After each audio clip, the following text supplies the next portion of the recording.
আসসালামু আলাইকুম, সবাইকে স্বাগত জানাচ্ছি আজকের ভিডিওতে। আজকে আমরা কথা বলবো বাংলাদেশের 5টি হিডেন ট্রাভেল ডেস্টিনেশন নিয়ে, যেই ডেস্টিনেশন গুলো সাধারণত খুব কম মানুষ চিনে বা অতি পরিচিত না। তাহলে চলুন শুরু করছি আজকের ভিডিও।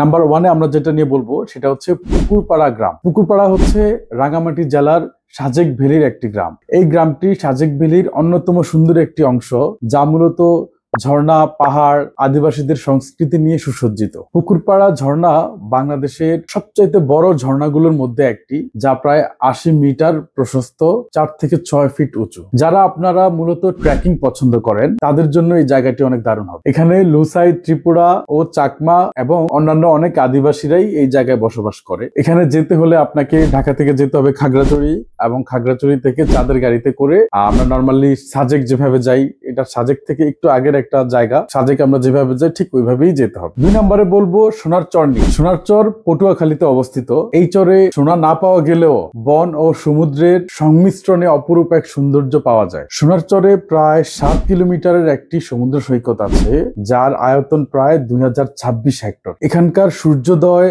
ও সূর্যাস্ত দেখলে আপনি সত্যি অবাক হয়ে যাবেন। সোনালী বালু সূর্যের আলোয় চিকচিক করে বলে এই জায়গার নাম দেওয়া হয়েছে সোনার চর। 2011 সালে বাংলাদেশ সরকার এই জায়গাটিকে বন্যপ্রাণীর অভয়ারণ্য হিসেবে ঘোষণা করে। সুন্দরবনের পর এটি বাংলাদেশের দ্বিতীয় ম্যানগ্রোভ বন হিসেবে পরিচিত। ঢাকা থেকে যেতে হলে আপনাকে যেতে হবে প্রথমে পটুয়াখালী, পটুয়াখালী থেকে যেতে হবে গলাচিপা, গলাচিপা থেকে পানপট্টি সদর লঞ্চঘাট, পানপট্টি লঞ্চঘাট থেকে আপনি লঞ্চে করে 10 কিলোমিটার দূরেই এই জায়গাটির অবস্থিত। অথবা আপনি যেতে পারেন কুয়াকাটা থেকে ইঞ্জিন চালিত ট্রলারে করে। 3 নম্বরে আমরা বলবো ছোট হরিণা বাজার নিয়ে। রাঙামাটি থেকে প্রায় 72 কিলোমিটার দূরে এই ছোট হরিণা বাজারটি অবস্থিত। যাওয়ার জন্য যেতে হয় রাঙামাটি থেকে নৌপথেই। পাহাড়ের মাঝখানে আঁকাবাঁকা নদী দিয়ে এই জায়গায় পৌঁছাতে হয়। এই পাহাড়ি গ্রাম্য এরিয়াটি আপনাকে সৌন্দর্যের সাথে সাথে একটি ফিলিং ভাইব দিতে পারে। সাধারণত আমরা অন্যান্য ট্রাভেল ডেস্টিনেশনে গেলে যেমন থাকার বা খাওয়ার জন্য যে ধরনের সুযোগ সুবিধাগুলো পাই,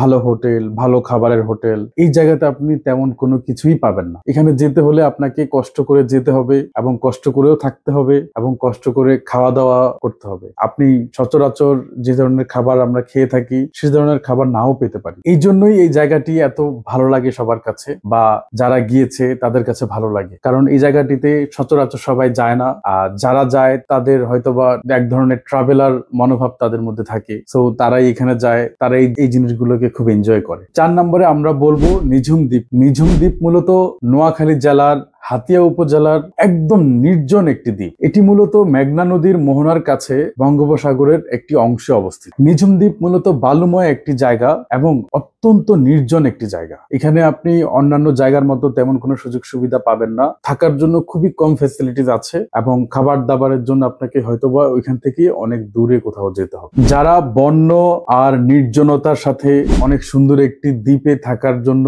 পছন্দ করবেন, তাদের জন্য এই জায়গাটি একদম সুইটেবল একটি জায়গা হতে পারে। 5 নম্বরে বলবো ইলিশের বাড়ি চাঁদপুর নিয়ে। চাঁদপুর অনেক জনপ্রিয় একটি জায়গা, কিন্তু এখানে ট্রাভেল ডেস্টিনেশন হিসেবে এই জায়গাটি এখনো ওইভাবে মানুষ চেনে না। চাঁদপুরে আপনি নর্মালি ইলিশ মাছের জন্য চাঁদপুর বিখ্যাত, কিন্তু চাঁদপুরে ঘোরার অনেক জায়গা আছে। তার মধ্যে আপনারা 3 নদীর মোহনায় যেতে পারেন। ঢাকা থেকে লঞ্চে করে ডে ট্যুর করে আসতে পারেন, আর দেখে আসতে পারেন 3 নদীর মোহনা। আপনি গেলেই বুঝতে পারবেন 3টা নদী, মেঘনা নদী, পদ্মা নদী আর হচ্ছে ডাকাতিয়া নদী। একটি নদীর পানি আরেকটি নদীর পানির সাথে একদমই মিশে না। যাওয়ার পরে বুঝবেন এই জায়গাটা আসলে কতটা সুন্দর। তাছাড়া আছে চাঁদপুরের অনেকগুলো চর, একদমই কক্সবাজারের মতোই ওই চরগুলো মনে হয়। অ্যাকচুয়ালি নদীর বিশালতা দেখতে গেলে আপনাকে চাঁদপুরে যেতে হবে। আর ইলিশ মাছ নিয়ে কিছু বলবো না, কারণ চাঁদপুর শহর বিখ্যাতই হচ্ছে ইলিশ মাছ নিয়ে। ইলিশ মাছের গ্রান একবার আপনার নাকে গেলে হয়তো আপনি ওই দিন আর চাঁদপুর থেকে ফেরত আসবেন না, আপনি থেকেই যাবেন ইলিশ মাছ খাওয়ার জন্য। চাঁদপুর একটি শহর, সো থাকা খাওয়া নিয়ে কোনো ধরনের প্রবলেম নাই। ওইখানে যাওয়ার সাথে সাথে